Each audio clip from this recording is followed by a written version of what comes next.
Number of sides दो regular polygon के उनका रेशियो 1:2 है और जो रेशियो उनके इंटीरियर एंगल्स का है वो 3:4 है। Number of sides of these polygons कितने हैं?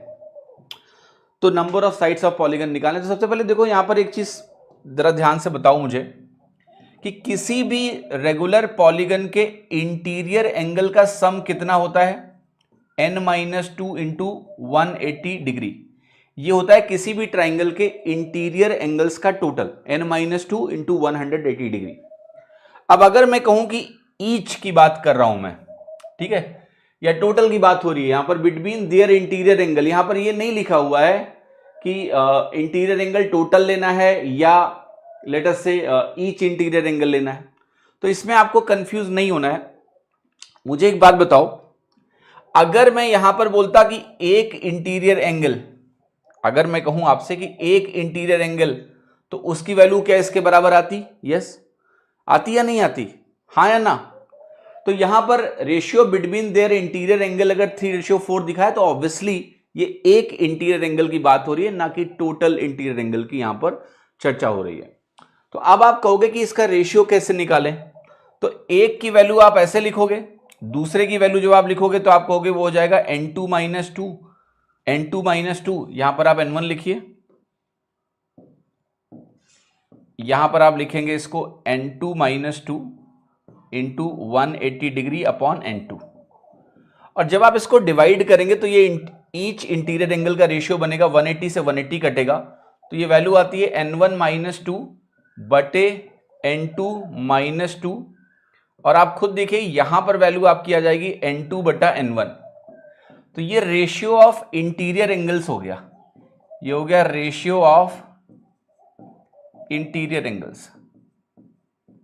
ये ना फॉर्मूला बेटा आपको याद होना चाहिए, क्योंकि एग्जाम में लिख के ना अगर काटा तुमने कि लिखेंगे फिर काटेंगे, इतना टाइम नहीं होता है भाई साहब एग्जाम में, ठीक है। तो that's why you need to know this formula. अब इसके आगे की जो कहानी है वो अप्लाई कर लेते हैं। कह रहा है जो नंबर ऑफ साइड्स का रेशियो है ये 1:2 है। तो नंबर ऑफ साइड्स का रेशियो अगर 1:2 है तो आप इसको लिखोगे 2/1, लिखोगे नहीं लिखोगे? यस। और रेशियो ऑफ इंटीरियर एंगल आपको दिया है 3/4, यहां पर लिख दीजिए, और ये वैल्यू आ गई n1 minus two upon n2 minus two, आपकी वैल्यू आ गई। तो अल्टीमेटली n1 माइनस टू बटा n2 माइनस टू की जो वैल्यू है अगर आप यहां से कैलकुलेट करेंगे तो आपको 3/8 आता हुआ दिखेगा, हाँ या ना? ठीक है, क्लियर है कि नहीं? क्या ये वैल्यू 3/8 आती हुई दिख रही है? यस। और आपको ये भी यहां मालूम है कि n1 और n2 में जो रिश्ता है वो भी मुझे पता है, ठीक है, कि डबल का रिश्ता है, यस और नो।